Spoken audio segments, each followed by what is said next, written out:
चापरम् अक्षयानन्तबोधाय तस्मै सिद्धात्मने नमः। श्लोक नंबर 22। इदानीं परमात्म स्वभावं लभमाने सति कीदृशी चेष्टा वर्तते तन्निरूपयन् आह। अब उस परमात्म स्वभाव की प्राप्ति हो जाने पर फिर इस जीव की चेष्टा कैसी होती है उसका निरूपण अब कर रहे हैं। श्लोक नंबर 21 में जो बताया था, परमात्म स्वरूप को प्राप्त नहीं होने पर, सही ज्ञान नहीं होने पर वो इस ठूंठ में ही पुरुष की भ्रांति कर लेता है। ऐसे ही ये संसारी जो शरीर में ही आत्मा की भ्रांति करते हुए वर्तन करता था, अब इससे जब ऊपर उठ जाता है, दृष्टि समीचीन हो जाती है, तो उसके साथ क्या होता बताते हैं। यथा सौ चेष्टते स्थाणो, यथा सौ चेष्टते स्थाणो निवृत्ते पुरुषाग्रहे, निवृत्ते पुरुषाग्रहे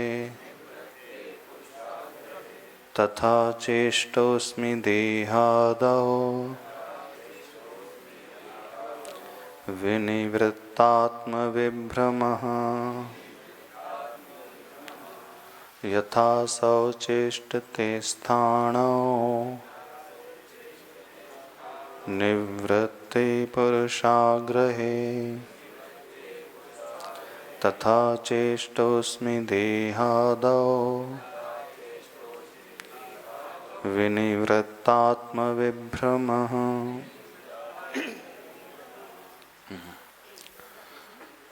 यथा असौ चेष्टते स्थाणो पुरुषाग्रहे निवृत्ते। यथा जिस तरह असौ यानी पूर्व में श्लोक में जो कहा गया वर्णन, स्थाणो पुरुषाग्रहे निवृत्ते, स्थाणो यानी उस खंभे में पुरुष का आग्रह वह निवृत्त हो जाता है, दूर हो जाता है। अर्थात व्यक्ति ये समझ लेता है कि ये पुरुष नहीं है बल्कि ठूंठ ही है। जीव ये जान लेता है कि शरीर को जो मैं आत्मा मान रहा था वो आत्मा नहीं है बल्कि शरीर ही है, जड़ है, पुद्गल है। मुझे दिखाई दे रहा है वह शरीर है, आत्मा मुझे दिखाई नहीं दे रही है। तथा उस प्रकार उसी तरह चेष्टो अस्मि देहादौ विनिवृत्तात्म विभ्रमा।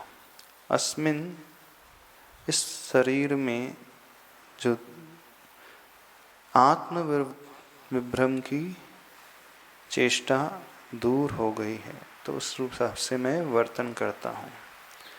विनिवृत्त आत्म विभ्रम, संधि विच्छेद करेंगे तो कैसा निकलेगा। विनिवृत्त आत्म, विनिवृत्त का अर्थ हुआ दूर हो जाना। दूर हो जाने पर क्या दूर हो गई, विभ्रम की भावना दूर हो गई। कौन सा विभ्रम हो रहा था, आत्म विभ्रम। किसमें हो रहा था, देहादो यानी शरीर आदि में जिस व्यक्ति को पहले आत्मा का विभ्रम उत्पन्न हो रहा था, तो वह दूर हो जाने पर, विनिवृत्त हो जाने पर चेष्टो अस्मि, सही चेष्टा उसकी फिर शुरू हो जाती है। जो 21 में कहा था ठीक उसका विपरीत श्लोक 22वां है। उसमें आत्म विभ्रम की दृष्टि थी, इसलिए गलत चेष्टा कर रहा था। अब यहाँ शरीर आदि में आत्म विभ्रम की दृष्टि दूर हो गई तो सही चेष्टा हो गई। पहले वही ठूंठ का उदाहरण दिया था, यहाँ भी उस ठूंठ में पुरुष का आग्रह पहले हुआ था तो गलत चेष्टा थी, विचेष्टा थी। अब पुरुष का आग्रह स्थानों में निवृत्त हो गया तो वह जीव समीचीन चेष्टा करता है। वही पूर्वोक्त पुरुष जिस तरह खंबे में यह पुरुष है, ऐसा हठाग्रह दूर हो जाने पर चेष्ट यानी योग्य चेष्टा करता है, उसी तरह शरीर आदि में आत्मपने की विभ्रांति दूर हो जाने पर योग्य रीति से वर्तन करता है। योग्य रूप से वर्तन चेष्टा करता हूँ तो उसका अर्थ क्या होगा? भ्रांति दूर हो जाएगी तो इसका अर्थ क्या हुआ? उसका मोह दूर हो गया। जो भी मुझे दिख रहा है शरीर और आदि में अन्य जड़ वस्तु, धन वैभव, अन्य परिग्रह, जड़ परिग्रह, अचेतन परिग्रह अथवा अन्य व्यक्ति स्वरूप जो चेतन परिग्रह था, उसमें उसकी मोह की भ्रांति दूर हो जाती है, आसक्ति टूट जाती है, तो फिर वह गाफिल नहीं होता है, ज़्यादा विकल्प नहीं करता है, घबराता वो नहीं है, निराश आदि नहीं होता है, दुखी वियोग आने पर नहीं होता है, अपने आप को संभाल लेता है। योग्य चेष्टा हो जाने का अर्थ क्या होगा? अब परिस्थिति कुछ भी क्यों ना होते रहें, अन्य पारिवारिक लोगों के साथ, संबंधी जनों के साथ अच्छा बुरा अधिक होने पर भी, बीमार आदि होने पर भी, वियोग हो जाने पर भी उसे अब ज़्यादा विकल्प नहीं होगा। क्यों नहीं होता है? क्योंकि वो ये जान चुका है ये शरीर था, शरीर तो जाने वाला ही था।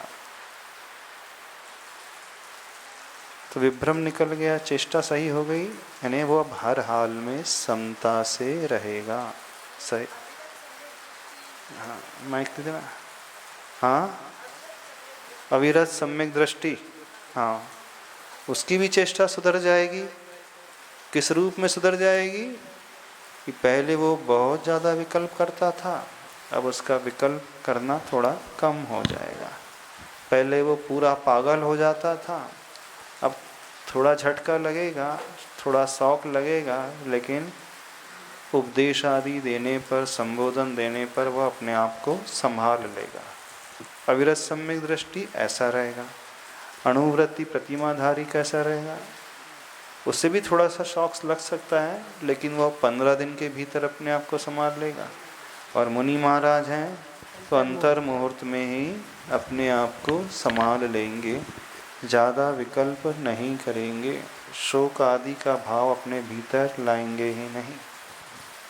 क्या मिथ्या दृष्टि नहीं सोचता है ऐसा? मिथ्या दृष्टि तो नहीं, मिथ्या दृष्टि भी दो प्रकार के होते हैं। एक वह मिथ्या दृष्टि जो उसी में डूब जाता है और कोमा आदि में चला जाता है, हार्ट फेल हो जाता है, संभाल ही नहीं पाता है, पागलों की भांति होता है। और एक ऐसा भी मिथ्या दृष्टि होता है जो अपने आप को संभाल लेता है। उसको क्या बोलेंगे? उसको हम उस रूप से नहीं ग्रहण करेंगे जैसे सम्यक दृष्टि होता है। व्यवहारिक पक्ष में तो वो अपने आप को संभाल रहा है, लेकिन आंतरिक पक्ष में, निश्चय पक्ष में, श्रद्धा के पक्ष में वो उसे उस रूप में स्वीकार नहीं कर रहा है। कई ऐसे मिथ्या दृष्टि होते हैं जो एकदम मंद कषाई होते हैं। अन्य विधर्मी जो होते हैं वो घबराते नहीं कभी। उनके घर में कोई गमी हो जाए तो उन्हें भी रोना ज़्यादा नहीं आता। अन्य धर्म में भी आत्मा की बात आती है, अन्य धर्म में भी शरीर जो है क्षणिक होता है, अनित्य भावना का वर्णन उनके यहाँ भी आता है, अशुचि भावना का वर्णन वे भी करते हैं।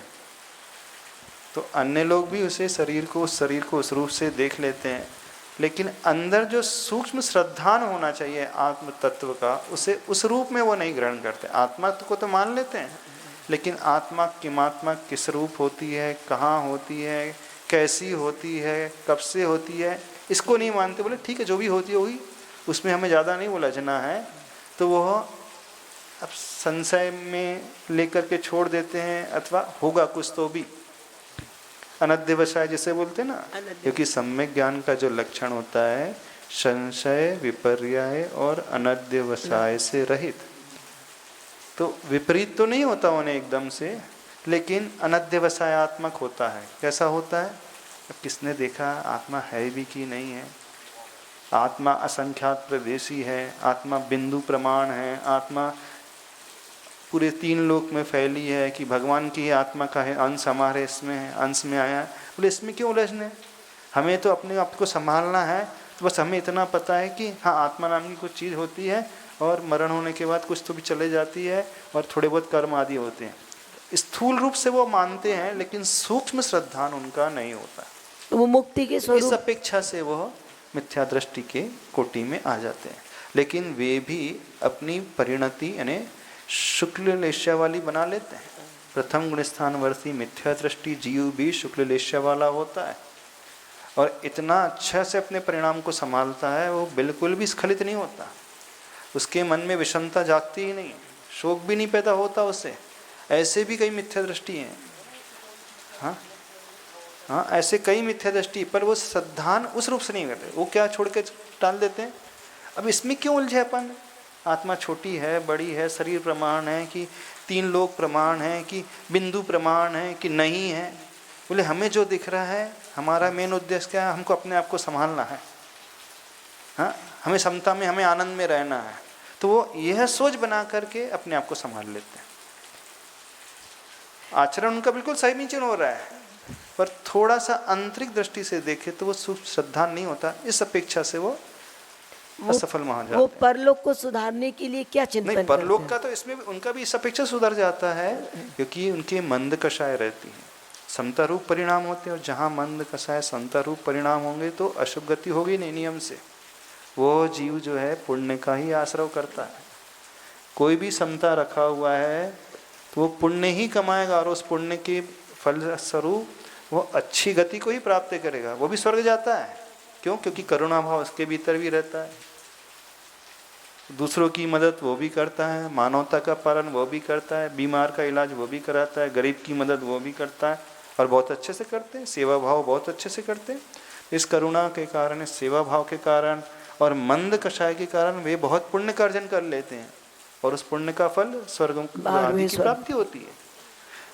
स्वर्ग तो मिल जाएगा, लेकिन फिर चूंकि अंतरंग का वह श्रद्धान सही नहीं हुआ, फिर लौट करके यहाँ आएंगे, फिर वो इसी रूप में ऊपर नीचे कर पाएंगे, करते रहेंगे, लेकिन मुक्ति की अवस्था को प्राप्त नहीं कर पाएंगे। वो मुक्ति का कोई वहां तक नहीं पहुंच पाते। ये उनमें थोड़ा सा अंतर आ जाता है, क्योंकि उनकी समता कई जैनियों से अच्छी समता होती है। हमने ऐसे कई लोग देखे हैं, कई उदाहरण आप लोगों ने सुने भी होंगे। बेटा पागल हो गया, बीमार हो गया, पिता को कोई ज़्यादा फर्क नहीं पड़ रहा है, बेटे का मरण हो गया, फिर भी उसे रोना नहीं आता है। क्यों? वो जानता है, बोले ठीक है शरीर है, पुद्गल है। कई डॉक्टर्स होते हैं जिन्हें पता होता है कि ठीक है इतनी उम्र तक चलता है, इसका चला जाता है, तो उन्हें भी ज़्यादा विकल्प नहीं होता। बहुत सारे लोग हैं इस दुनिया में ऐसे, पर बाहरी जो व्यवहार वो आचरण बहुत अच्छा बना लेते हैं। क्योंकि शुक्ल लेशा प्रथम गुण स्थानवर्ती जीव की मिथ्या दृष्टि जीव की भी होती है, और वो इस रूप से स्वर्ग आदि को प्राप्त कर लेते हैं। उनके यहाँ जन्म और मृत्यु के अंत की बात ही नहीं है। नहीं, उनके यहाँ भी मृत्यु की बात है, उनके यहाँ भी मोक्ष की बात है, वैकुंठ की बात तो वो भी करते हैं। दुनिया में प्राय सभी दर्शन मुक्ति को स्वीकारते हैं, लेकिन मार्ग उनके यहाँ समीचीन नहीं है। इसमें उनका भी एकांत से दोष नहीं है, क्योंकि जहाँ उनका जन्म हुआ है, जैसी उन्हें शिक्षा मिली है, जैसे उनको उनके गुरु ने पढ़ाया है, उनके भी अपने शास्त्र हैं, उनके भी अपने आगम हैं, उस आगम को वह भी स्वीकार करते हैं। प्राय दुनिया में धर्म को वो किस दृष्टि से स्वीकारते हैं? देखो, हमें तो ह्यूमैनिटी, मानवता पालना चाहिए, सत्य बोलना चाहिए, चोरी नहीं करना चाहिए। नीति तो सब जगह प्राय एक ही जैसी रहती है। हाँ, वही वैकुंठ, महाराष्ट्र में जैसे वो वैकुंठ कहते हैं ना, मोक्ष ही है। अन्य बौद्ध दर्शन में मोक्ष को स्वीकारते हैं, पर मोक्ष के स्वरूप को वो भिन्न रूप में स्वीकारते हैं, आत्मा के स्वरूप को वो भिन्न रूप में स्वीकारते हैं, द्रव्य है, तत्व को वो अलग रूप में स्वीकारते हैं। तो हम एकांत से उन्हें भी दोष नहीं दे सकते, क्योंकि जन्म से उन्हें वो संस्कार मिले, तो उसको इसलिए वो स्वीकार लेते, श्रद्धा उनकी उसमें हो जाती है। अच्छा, कल्पना करो, यदि आपको वीतरागी प्रभु गुरु नहीं मिलते, सच्चे देव गुरु शास्त्र नहीं मिलते, तो आप भी वही मानते कि नहीं? नहीं मानते? अनादिकाल से यही किया है। हाँ, जो जहाँ पैदा हो जाता है वो उसी को मानने लगता है। बहुत रेयर होते हैं जहाँ वो जन्म लेते हैं, उससे निकल करके सच्चे रास्ते को अपना लेते हैं। जैसे जैन कुल की वर्णी जी है ना, गणेश प्रसाद वर्णी, आचार पात्र केसरी, उनका भी उदाहरण आता है। कौन से कुल में हुए थे वो? ब्राह्मण कुल में पैदा हुए थे, लेकिन फिर बाद में सच्ची श्रद्धा हो गई। ऐसे ही अन्य क्षेत्र में, विदेश आदि में पैदा होते हैं, लेकिन वह भी फिर जब पढ़ते हैं तो उनको सच्चा, यहाँ जैन धर्म में सच्ची श्रद्धान कर लेते हैं। कई ऐसे जो निचले कुल में पैदा होते हैं, वे भी स्वाध्याय करते हैं, सच्ची श्रद्धा देवगुरु शास्त्र के ऊपर कर लेते हैं। नागपुर के पास एक गांव है खापर खेड़ा, वहाँ पे सारे परिवार हैं गांव के जो निचली जाति में उत्पन्न हुए हैं, लेकिन वो जिन धर्म को ही फॉलो करते हैं। जब आचार्य भगवंते हर वर्ष आचार्य श्री की उसमें परिषण पर्व में आते थे और 10-10 उपवास करते थे, 10-10 एकासन करने वाले परिवार के सदस्य, और गांव में रहते हैं। उन्होंने अपने गांव में, अपने घर में एक बहुत अच्छा स्वाध्याय कक्ष बनाया है, और प्रतिदिन वे सुबह और शाम पूरा परिवार बैठ कर के, समाज के लोग बैठ कर के स्वाध्याय करते हैं। प्रथमानुयोग ग्रंथ का, चरणानुयोग ग्रंथ का, कर्णानुयोग ग्रंथ का। प्रतिदिन वो 10 किलोमीटर दूर मंदिर जाते हैं, भगवान के दर्शन करते हैं। रात्रि भोजन के त्यागी हैं सब कुछ। तो भले ही उन्होंने दूसरे कुल में जन्म लिया, लेकिन अच्छे गुरु मिल गए तो उन्होंने अपनी श्रद्धा समीचीन कर ली। क्यों नहीं हो गया? सब समय दर्शन तो हो ही गया। तो उनका नियम ले लिए, देव गुरु शास्त्र के अलावा किसी को नहीं मानते। वो मंदिर रोज जाते नियम से, स्वाध्याय नियम से करते हैं, रात्रि भोजन के त्यागी हो गए, व्रत उपवास करते हैं, सब कुछ करते हैं, और आचार्य के पास हमेशा आते थे। हाँ, अपनी सारी कुप्रथाओं को छोड़ दिया था उन्होंने, सब कुछ त्याग दिया। बड़ी दुर्लभता से मिलता है। हाँ, तो ऐसे कई दुर्लभ, यानी दुर्लभता से ऐसा जीव होते हैं तो जहाँ जन्म लिए हैं उस को छोड़ कर के अन्य जगह समीचीन रास्ते को अपना लेते हैं। तो हम उन्हें भी एकांत से दोषी नहीं ठहरा सकते, उसमें उनका ज्यादा दोष नहीं है, क्या कर सकते हैं? तो सबसे ज्यादा दोषी तो वे हैं जो जैन कुल में पैदा हुए हैं, फिर भी भटक रहे हैं। हाँ, फिर भी सच्चे देव गुरु शास्त्र को छोड़ करके अन्य जगह चक्कर लगा रहे हैं, अन्य जगह दर्शन कर रहे हैं, भटक रहे हैं, और अन्य कोई सब कुछ मानने लगे। वे अधिक दोषी, जिन्होंने हाथ में आई निधि को ऐसे ही गंवा दिया। तो ऐसे जो जैन कुल में पैदा हुए हैं, उनको फिर निकाचित कर्म का बंध होता है, क्योंकि आपको मिला और आपने छोड़ दिया। जिन्हें नहीं मिला और वे भटके, तो उनको इतना तीव्र बंध नहीं होता कर्म का, उनका कल्याण जल्दी हो जाएगा। आगम में आता है ना, पंचम काल में 123 ऐसे भद्र मिथ्या दृष्टि होंगे जो पूरे 21,000 वर्ष में यहाँ से विदेह में जाएंगे और उसी भाव से मोक्ष चले जाएंगे। उसमें संख्या भी आई। हाँ नहीं, 123 जीवों की संख्या आती है, यहाँ से जन्म मरण होगा और विदेह क्षेत्र में पैदा होंगे, वहाँ मुनि बन। हाँ, हर 3-3 हजार में उनकी संख्या का वर्णन भी आया है। 7 तो 7 उसके वंश बनेंगे। पहले 3,000 में 62 है, फिर 31 है, फिर 16-17, फिर ऐसे ऐसे घटती जाएगी, 8 लास्ट में 1। ये मिथ्या दृष्टि है और भद्र मिथ्या दृष्टि। तो यहाँ का सम्यक दृष्टि ये मर करके स्वर्ग में जाएगा, और वही मिथ्या दृष्टि जो है यहाँ से सीधे मनुष्य बनेंगे, विदेह क्षेत्र जाकर के उसी भाव से मोक्ष प्राप्त कर लेंगे। अब देखो कौन सा ने आखिर उनने पुरुषार्थ किया है, मंद कषाय। तो बहुत मंद कषाई वाले जीव होते हैं, समीचीन सारी उन क्रियाओं को पालते हैं, धर्म को पालते हैं, नीति परक न्याय परक वो रहते हैं, अहिंसा से रहते हैं, शाकाहार आदि का पालन करते, उसका प्रचार प्रसार करते हैं। शुक्लेश्या वाले होते हैं, कषाय बिल्कुल नहीं करते, वैर भाव किसी से नहीं रखते, ऐसे जीव ही है तो उनका कल्याण हो जाएगा। शास्त्रों में वर्णन है 123 का।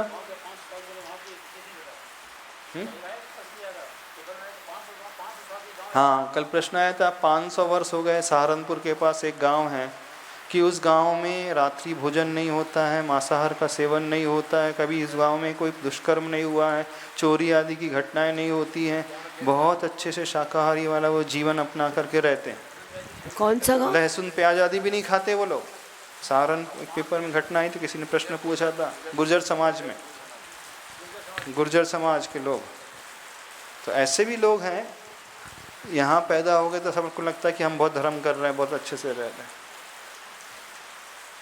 कई ऐसे हैं जो जैनों से कई गुना अच्छे धर्म करते हैं। कोई मतलब बड़ी दुर्लभता से मिलता है जैन कुल।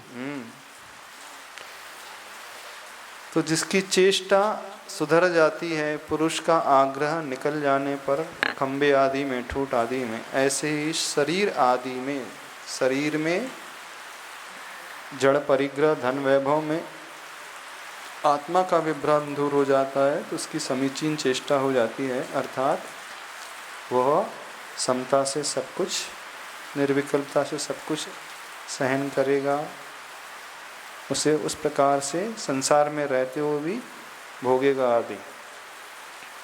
अच्छा, श्री की हिंदी पढ़ते हैं। पश्चात उसे निकट जालख शस्क ठूठ, ज्यों त्यागता वह उसे धृत मान झूठ, त्यों छोड़ता वितथ मान तनादिकों को, निस्सार हेय पर जो दुख कारकों को। पश्चात उसे निकट जालख शुष्क, निकट जाकर के उस सूखे हुए ठूंठ को वह देखता है, ज्यों त्यागता हुआ उसे द्रुत का अर्थ है शीघ्र ही वो उसे त्याग देता है। क्या मान करके? ये झूठ है, मेरा भ्रम था, ये कोई व्यक्ति नहीं था, ये ठूठ था। त्यों उसी प्रकार छोड़ देता है। क्या? वितथ मान तन आदिकों को। वितथ का अर्थ होता है झूठ, उस झूठ को त्याग देता है। मान आदि जो हो रहा था शरीर आदि के प्रति, उसे भी वह त्याग देता है। क्या मान करके त्याग देता है? ये सब निस्सार है और दुख के कारण है। इसी धारणा के कारण आज तक मैं दुखी रहता हुआ आया हूँ, इस संसार में भटकता हुआ आया हूँ। ऐसी सोच समझ उत्पन्न करके वह शीघ्र उसे छोड़ देता है। इतना ही भाव इस श्लोक का है, ज़्यादा इसमें कुछ नहीं है। शरीर के प्रति भी उसका, स्वयं के शरीर के प्रति भी मोह छूट जाता है, अन्य के शरीर के प्रति भी, और अन्य जड़ वस्तु आदि में भी मोह दूर हो जाता है। ये शरीर के प्रति आसक्ति छोड़ती अपने आप कष्ट का अनुभव नहीं होता क्या? अरे मोह छोड़ दिया तो दुख नहीं लगेगा क्या? जिसका आत्मा पे विश्वास हो जाएगा, भेद विज्ञान हो जाएगा, शरीर आदि पे कुछ भी कष्ट हो रहा है तो उसी दृष्टि से देखता है।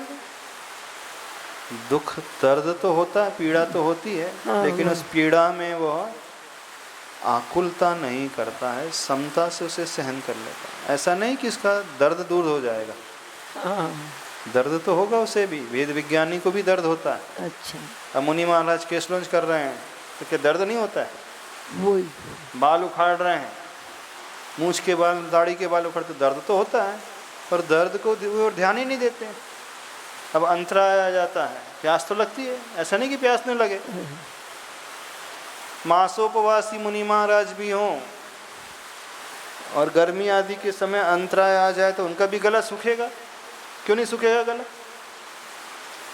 ठंड में अंतराय आ जाएगा तो उन्हें भी भूख लगेगी।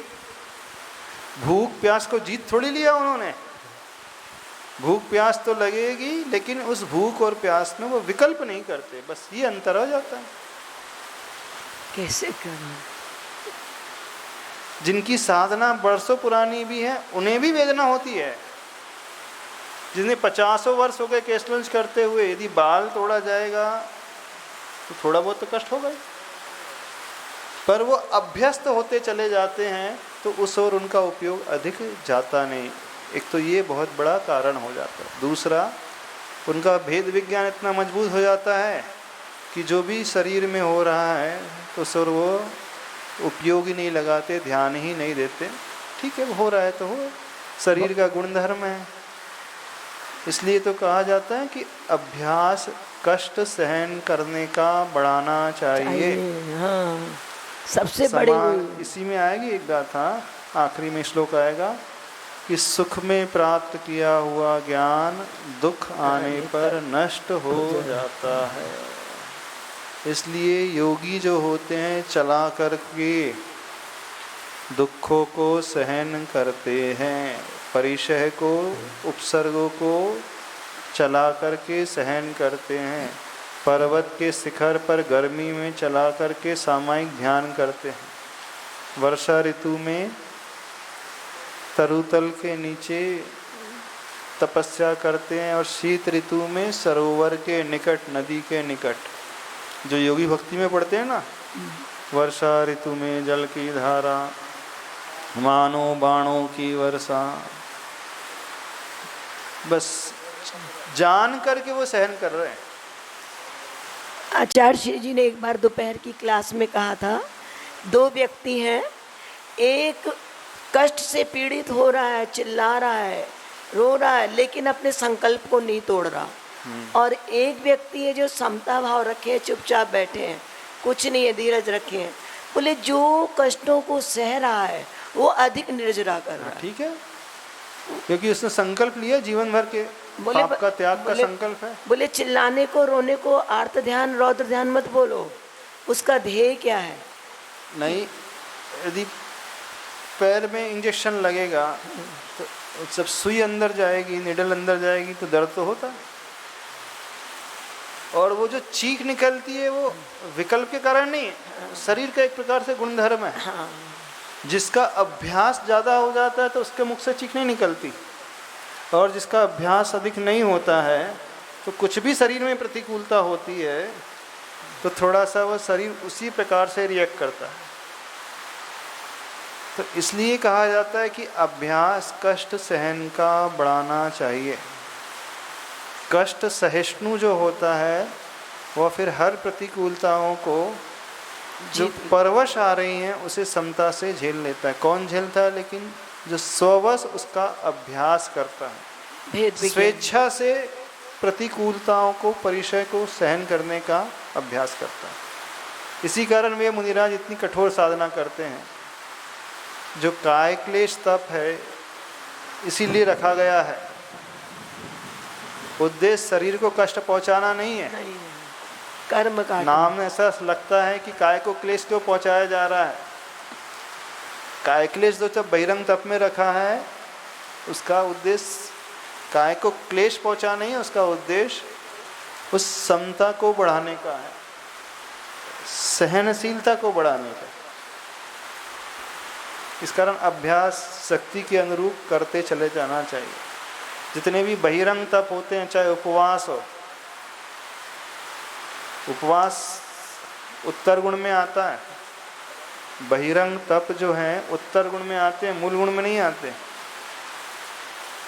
यदि कोई मुनि महाराज अपने आवश्यक उपवास को छोड़ करके जीवन भर कोई उपवास ना भी करें तो कोई दोष नहीं लगाएंगे। वो बस केशलुंज का उपवास करना है, स्थापना निष्ठापना का, और एक वार्षिक प्रायश्चित आदि का जो उपवास हो जाता है तो प्रायश्चित में नहीं मिलते, उसे छोड़ करके वो प्रतिदिन आहार करें जीवन भर, तो उनकी चर्या में कोई दोष नहीं लगेगा।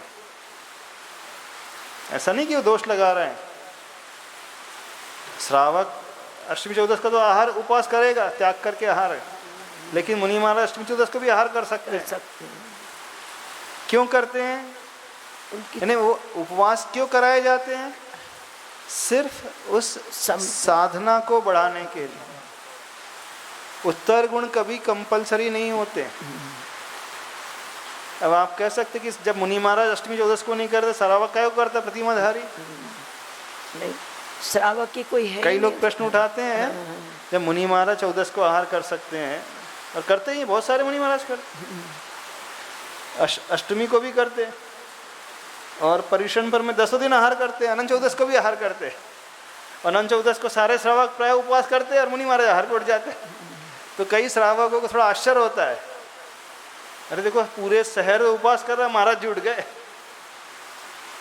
तो श्रावकों को अभ्यास कराया जा रहा है। वो मुनि महाराज तो एक जीवन भर के लिए एक टाइम आहार का संकल्प ले लेते हैं, फिर उसमें अंतराय झेलते हैं, फिर परिचय है, उपसर्ग है, विहार है, केशलुंज है, तो सब कुछ वो समता से सहन करते हैं। तो उनके लिए प्रैक्टिस कराई जा रही है श्रावकों को, ताकि आप जीवन भर नहीं कर सकते तो अष्टमी और चौदस का तो अनुभव ले लो कि उपवास में कैसे परिणाम होते और कैसे उसे संभाला जाता है। शिक्षा व्रत के अंतर्गत। हाँ।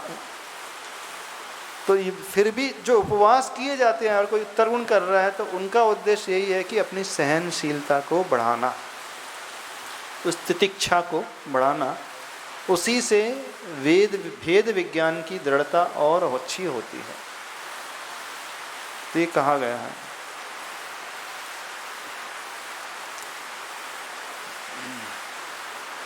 ये 22वां श्लोक तो हो गया ना। अगला श्लोक देख लेते हैं हम। अथ कस्मिन् विषये स निवृत्त विभ्रमो भवति इति निगदति। अब किस विषय में वो विभ्रम से ऊपर उठकर चर्या करता है, क्या सोचता है? अब उसका विभ्रम तो चला गया, यानी उसका मोह था जो अब वो टूट चुका है, सम्यक ज्ञान उसे हो चुका है, समझ चुका है सही क्या है गलत क्या है, आत्मज्ञान हो गया है, वेद विज्ञान हो गया है। अब क्या करता है? तो बहुत अच्छा श्लोक आ रहा है। येनात्मनानुभूयेह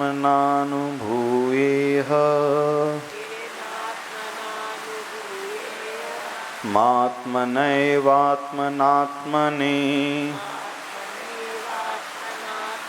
येनात्मनानुभूयेह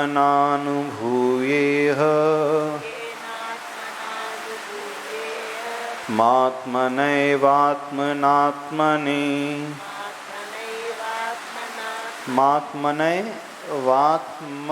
वात्मनात्मनि, कमा लगा देना, मात्मनैवात्मनात्मनि येनात्मनानुभूयेह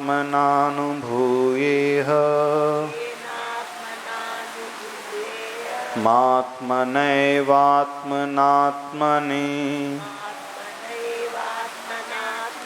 सोहम न तन्न सानासौ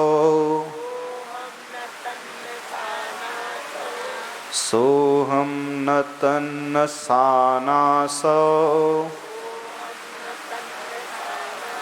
नैको न द्वौ न वा बहुः नैको न द्वौ न वा बहुः। उच्चारण सरल है, कठिन है। येनात्मनानुभूयेह मात्मनैवात्मनात्मने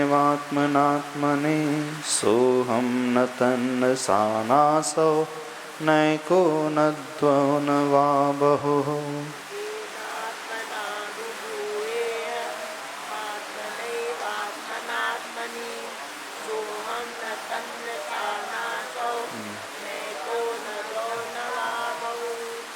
देखो अब उसकी चेष्टा, उसकी परिणति कैसी हो जाती है। वो क्या मानता है जीव, येन, उसकी संधि विग्रह करेंगे, येन आत्मना अनुभूये अहम। जो एस दिख रहा है वहाँ अ है, उसका लोप हो गया है। येन धन आत्मना धन अनुभूये धन अहम, म इधर आ जाएगा, हम पे चढ़ जाएगा अनुस्वार, अहम बनेगा। और आगे क्या पड़ेगा, आत्मनैव आत्मना आत्मनि। क्या लिखा है, मात्मनैव आत्मना आत्मनि लिखा है ना, तो उसमें संधि विग्रह करने पर क्या आएगा, आत्मनय, आत्मनैव आत्मना एव, फिर आत्मना, फिर आत्मनि। 4 शब्द हैं उसमें, आत्मना एव, फिर आत्मना, फिर आत्मनि। आत्मना पूरे दोनों चरणों में कितने बार आ रहा है, पहले भी आया है येन आत्मना, फिर आत्मना, 3 बार आत्मना आया है और 1 बार आत्मनि आया। थोड़ा इसका अर्थ समझना, आत्मना आत्मना का सब अर्थ प्रयोग बहुत बार कर रहे हैं आचार्य भगवान। येन आत्मना अनुभूये अहम आत्मना एव आत्मना आत्मनि। इसका अर्थ क्या निकलेगा, येन यानी जिस, आत्मना, आत्मना है मूल में संस्कृत में आत्मन शब्द होता है, नकारांत न हलंत, आत्मन शब्द होता है, आत्मा नहीं होता, आत्मन। तृतीया विभक्ति में आत्मना उसका प्रयोग होता है। तृतीया विभक्ति करण के रूप में जो आती है उसे कहते हैं, करण का अर्थ होता है द्वारा, से, जिसके माध्यम से हम वह करते हैं कार्य। माइक के माध्यम से आप तक आवाज़ पहुंच रही है, चश्मे के द्वारा हम पढ़ पा रहे हैं, तो चश्मा क्या बन गया, करण हमारे लिए।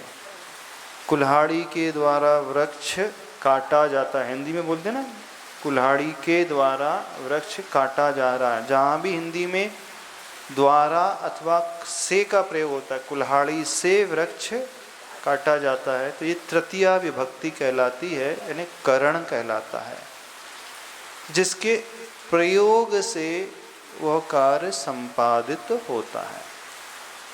तो संस्कृत में आत्मना यानी तृतीया विभक्ति में उपयोग में आया।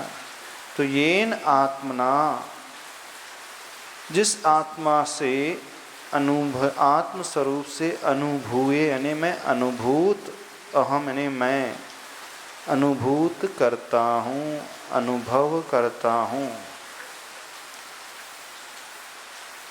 आत्मना एव, कैसे अनुभव करता हूँ, आत्म स्वरूप से ही।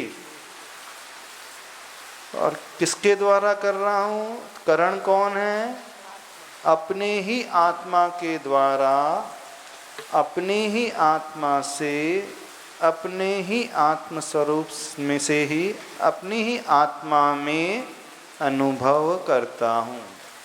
थोड़ा सा जिसे संस्कृत का ज्ञान होगा, 6 कारकों की व्यवस्था होती है, कर्ता, कर्म, करण, अपादान, संप्रदान, संबंध और अधिकरण। 7 प्रकार की विभक्तियाँ होती हैं और एक होता है संबोधन।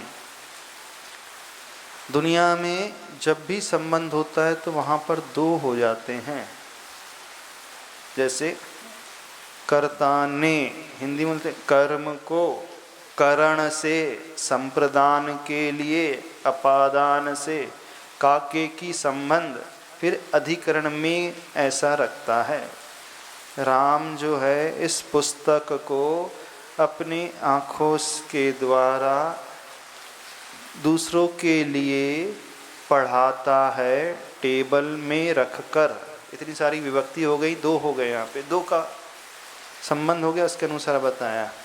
लेकिन जब भी अध्यात्म की बात आती है तो यहाँ दो की बात नहीं होती है, व्यवहार की बात नहीं होती है, या निश्चय की बात होती है। ये आपको याद होगा, सबसे पहले व्यवहार नय और निश्चय नय की चर्चा की थी। व्यवहार नय भेद परक को कथन करता है और निश्चय नय अभेद का कथन करता है। इसीलिए बताया था सर्वप्रथम, क्योंकि जब तक हम निश्चय नय और व्यवहार नय को नहीं समझेंगे, ये समाधि तंत्र ग्रंथ अच्छे से समझ में नहीं आएगा। हाँ हाँ, व्यवहार कारण है और निश्चय कार्य है। अब देखिए, जितनी भी प्रवृत्ति होती हैं धर्म में, जितने भी आवश्यक हो रहे हैं, जहाँ भगवान और भक्त हैं वहाँ दो हो गए, तो वो व्यवहार कहलाता है। भक्ति करने वाला भक्त अलग है और जिसकी भक्ति की जा रही है वे भगवान अलग हैं। पूजा करने वाला पुजारी अलग है और जो जिसकी पूजा की जा रही वो पूज्य। तो पूज्य पूजक का जो संबंध होता है वो दो का संबंध होता है। पूजक कौन कहलाता है? पूजा करने वाला। और पूज्य कौन? जिसकी पूजा की जा रही। तो जहाँ भी प्रवृत्ति होगी वहाँ पर दो होंगे ही होंगे, व्यवहार होगा। लेकिन अध्यात्म में दो नहीं होते हैं, यहाँ सिर्फ एक ही होता है। अब थोड़ा सा फिर से समझे। चिद्भाव कर्म चिदेश कर्ता। हाँ। चेतना क्रिया था। हाँ, वही आ रहा है। तो अभी इसको पहले थोड़ा सा एक कंसेप्ट फिर से समझ लें। कई बार समझ करके फिर व्यक्ति भूल जाता है। तो व्यवहार में कर्ता यानी कार्य करने वाला, कर्म यानी जिस कार्य को वो कर रहा है। जैसे कोई लिख रहा, राम लिख रहा है, लिखना एक क्रिया हो गई। पेपर पे लिख रहा है तो उसका लिखना, लेखन कार्य कर्म हो गया। राम किसके द्वारा लिखता है? पेन के द्वारा लिखता है, तो पेन उसके लिए माध्यम हो गया लिखने के लिए, वो हो गया करण। राम किसके लिए लिख रहा है? वो पत्र लिख रहा है, मान लीजिए दूसरे के लिए पत्र लिख रहा है, अथवा स्वयं कथा लिख रहा है, के लिए हो गया। राम किससे लिख रहा है? तो उस पेपर से, उस पेन के सहायता से जो पेपर आदि का उपयोग करके उससे लिख रहा है। राम का संबंध किसका है? राम अलग है और जिस पर लिखा जा रहा है वो पेपर अलग है। राम किस पर अथवा किस में लिख रहा है? एक टेबल पर और एक पेपर पर लिख रहा है। तो ये 7 विभक्ति हो जाती है। ये हो गई व्यवहार में। अथवा भक्त जो है भगवान की पूजा कर रहा है, तो भक्त जो हो गया कर्ता हो गया। कर्म क्या हो गया उसका? पूजन करना। किसके द्वारा वो कर रहा है? अष्ट द्रव्य के द्वारा वो करण हो गया। किसके लिए कर रहा है? पुण्य कमाने के लिए, संप्रदान। अथवा किसके लिए अर्घ चढ़ा रहा है? तो प्रभु के लिए, पार्श्वनाथ जिनेन्द्राय अर्घम निर्वपामीति से, उनके लिए चढ़ा रहा है। अथवा किसके लिए कर रहा है? तो स्वयं के कल्याण के लिए। दोनों ही चीज हो सकती है उसमें। किसका संबंध है? भक्त और भगवान का संबंध हो गया है। कहाँ पर रहते हुए कर रहा है? तो अधिकरण क्या हुआ? मंदिर में वह कर रहा है पूजा। किससे कर रहा है? वो तो द्रव्य के साथ साथ जो संप्रदान विभक्ति अपादान वो कारण हो गया। तो यहाँ दो हो जाते, सट कारक माने जाते हैं व्यवहार में। लेकिन अध्यात्म में दो का भेद समाप्त हो जाता है, वहाँ अभेद की चर्चा होती है। तो वह निश्चय की बात है। तो अब निश्चय में, अध्यात्म में अथवा अभेद में कर्ता भी एक ही व्यक्ति रहेगा, कर्म भी वही रहेगा, करण भी वही रहेगा। जिसके लिए किया जा रहा है तो स्वयं वही आत्मा के लिए। आत्मा में तो यहाँ पर आया होता है आत्मा ध्यान करने वाला है, आत्मा का ही ध्यान कर रहा है। तो ऑब्जेक्ट क्या बन गया? कर्म, आत्मा। आत्मा किसके द्वारा कर रहा है? आत्मा के द्वारा ही कर रहा है। कैसे कर रहा है, किसके लिए कर रहा है? आत्म कल्याण के लिए कर रहा है। कैसे? आत्मा में ही स्थित होकर के कर रहा है। अब यहाँ भक्त और भगवान नहीं है, करने वाला भी आत्मा और कर्म भी आत्मा का, और स्वयं के द्वारा ने आत्मा का, आत्मा के द्वारा, आत्मा के लिए, आत्मा में स्थित होकर के आत्मा से ही वह, आत्म स्वरूप से ही वह ध्यान करता है। हाँ, तो अब ये हो गया अध्यात्म में षट कारक कौन से होते हैं? आत्मा का, आत्मा के लिए, नहीं आत्मा, देखिए कर्ता आत्मा ध्यान कर रही है। किसका ध्यान कर रही है? कर्म, भगवान नहीं, दूसरे आत्मा का ध्यान कर रही है। किससे ध्यान कर रही है? आत्मा से अथवा आत्मा के द्वारा। किसके लिए कर रही है? स्वयं के लिए, आत्मा के लिए। कैसे कर रही है? तो स्वयं में स्थित, स्वयं के स्वरूप से ही, आत्मा के स्वरूप से ही। कहाँ कर रही है? तो आत्मा में ही स्थिर होकर के कर रही है। अब यहाँ दो नहीं है, एक है।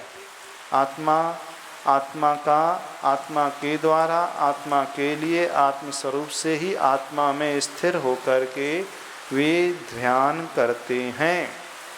यही बात छैडाला में लिखी है।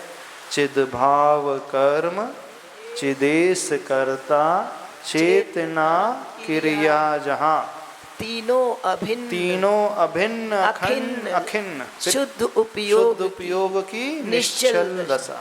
चिद भाव कर्म, चिदेश, चिदेश का हुआ स्वामी, कर्ता कौन हो गया? चिद का अर्थ है वहां पे चेतना। चिद भाव लिखा है ना, चेतना। चिदेश हुआ ना वो चेतना वाला जीव। चिद भाव है ना चेतना की क्रिया को कर रहा है, चेतना को ही ध्यान रहा है। चिद भाव कर्म चिदेश करता, चेतना की क्रिया ही हो रही है। तो वही आज वहाँ पे चित शब्द प्रयोग किया है, यहाँ पर आत्म शब्द प्रयोग किया है, बात एक ही है। तो यहाँ इतने बार जो आत्मना का प्रयोग किया है, समझ में आया क्यों किया? नहीं समझ में आया? आया, बहुत अच्छे से। येन आत्मना अर्थात येन ने जिस आत्मा के द्वारा अनुभूए अहम, मैं अनुभव करता हूँ। आत्मना एव, आत्म स्वरूप से ही, पंचमी विभक्ति, आत्मना, आत्मा के, आत्म स्वरूप से, आत्मा के द्वारा, आत्म स्वरूप से ही अनुभव आत्मा में करता हूँ। आत्मनि सप्तमी विभक्ति, आत्मा में कर रहा हूँ, आत्मा के द्वारा कर रहा हूँ, आत्म स्वरूप से कर रहा हूँ, और करने वाली आत्मा ही है। नहीं समझ में आया? कन्फ्यूजन तो नहीं हो रहा? पहले इसकी हिंदी समझ लो क्या है इसका अर्थ है, फिर बाद में और डिटेल में भाव समझ में आएगा। तो जब प्रथम दो चरण लिखे हैं, ये यानी जिस आत्मा के द्वारा मैं अनुभव करता हूँ, आत्मा में ही स्थित होकर आत्म स्वरूप से ही आत्मा ही कर रही है। देखो हिंदी का, जिस आत्म स्वरूप से मैं आत्मा में अपने आप के द्वारा आत्म स्वरूप से ही अनुभव करता हूँ। समझ में आया? अब नीचे नहीं समझ में आया? हाँ, अब नीचे वाली दो पंक्तियां। सोहम न तन्न सानासो नैको न द्वौ न वा बहु।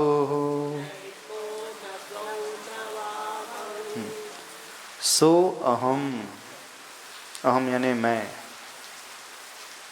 अहम सो न, क्या हुआ? मैं, वह कैसा है? न सो अहम, वह मैं नहीं हूँ। क्या नहीं हूँ?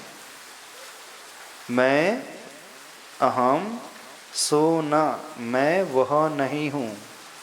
देखो पहले इसका हिंदी समझ लो, शब्दार्थ समझ लो, फिर इसका अर्थ समझते हैं। तत् न सा, सो है ये पुल्लिंग वाचक, पुल्लिंग में सो सा लिखा जाता है, नपुंसक में वही तत् हो जाता है और स्त्रीलिंग में वो सा हो जाता है। स, सा और तत् संस्कृत है। तो अहम सोना अर्थात मैं पुरुष पुल्लिंग नहीं हूँ। अहम तत् न सा मैं स्त्री नहीं हूँ। अहम सब में लगाना, अहम न नहीं, मैं तत् यानी नपुंसक, मैं नपुंसक नहीं हूँ।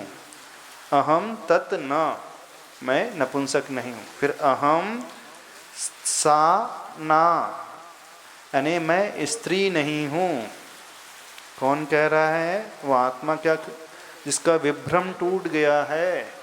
कौन सा विभ्रम टूटा है? शरीर सो आत्मा नहीं। और विभ्रम में क्या मांगता है वो? मैं पुरुष हूँ, मैं स्त्री हूँ, मैं नपुंसक हूँ। आप लोग पुरुष हो कि नहीं? जो बैठे हैं यहाँ पे सफ़ेद वृक्ष में, सब पुरुष हैं। महिला वर्ग क्या मानती हैं? आप कौन है? स्त्री है। नपुंसक लोग क्या मानती है? नपुंसक हैं। तो आचार्य भगवान कह रहे हैं मैं पुरुष नहीं हूँ, मैं स्त्री नहीं हूँ, मैं नपुंसक नहीं हूँ। तो फिर क्या हूँ? तीन ही जेंडर होते हैं, तीन ही लिंग होते हैं, पुल्लिंग, स्त्रीलिंग और नपुंसक लिंग। आचार्य भगवान कह रहे नहीं, आत्मा न पुरुष होती है, आत्मा न स्त्री रूप होती है, आत्मा न नपुंसक रूप होती है, आत्मा तो आत्मा रूप होती है। और क्या कहा जा रहा है? ना असौ, वो हो गया नासौ बन गया। फिर कहा नैको, न धन एको की संधि होकर के वो बना नैक, अर्थात वह मैं एक नहीं हूँ, न वह एक है, न द्वौ, वह आत्मा दो रूप भी नहीं है, न वा बहु, वह आत्मा न बहुत है। एक क्यों नहीं है? ज्ञाता दृष्टा एक ही तो है आत्मा। एक, ये क्या समझ में नहीं आया? अभी तो पहले शब्द का अर्थ समझ लो, फिर इसका भावार्थ बाद में समझते हैं। हाँ, पहले शब्द का, श्लोक का अर्थ समझ में आया। थोड़ा सा क्लिष्ट है थोड़ा ये श्लोक, पर भाव बड़े गजब के हैं इसके। देखो सबकी भ्रांति कैसी है, जान करके भी वो अपने आप को पुरुष ही मानता है। रात को, आधी रात को उसको जो सो रहा है निद्रा में, गहरी निद्रा में, उससे उठा करके पूछे तुम कौन हो? क्या विमल जी, रात को 2 बजे उठाया जाए आपको और पूछा जाए कौन है आप, तो आप क्या कहोगे? पुरुष है। पुरुष ही कहेंगे ना, पुरुष ही हो कि और कुछ है? है? तो सबकी इतनी मजबूत धारणा बन गई है, व्यवहार निभाते निभाते, व्यवहार में आचरण करते करते, एक दूसरे के साथ बोलते बोलते, कि उसके अवचेतन मन में भी, निद्रा में भी, सपने में भी वो वही मानता अपने आप को। स्वाध्याय सागर जी, आप कौन है? हाँ, कौन सा लिंग है आपका? पुल्लिंग, स्त्रीलिंग, नपुंसक लिंग? हाँ, जो हूं सो हूं तो हूं, पर हूं कौन? हाँ, देखो इसकी विवक्षा समझो। मैं पुरुष भी नहीं हूँ, मैं स्त्री भी नहीं हूँ, मैं नपुंसक भी नहीं हूँ, मैं एक भी नहीं हूँ, मैं 2 भी नहीं हूँ, मैं 3 भी नहीं हूँ, मैं बहुत नहीं हूँ, बस मैं हूँ। मैं हूँ बस। जहाँ ये प्रश्न उठे सब विकल्प शुरू हो जाएंगे। इसकी विवक्षा को अब आराम से कल समझेंगे, आज समय हो गया। बड़ा अच्छा श्लोक है, भाव बहुत अच्छे गहरे हैं इसके, आज इतने रखते हैं। शब्दार्थ देखा, उसके भावार्थ को कल समझेंगे। चलिए।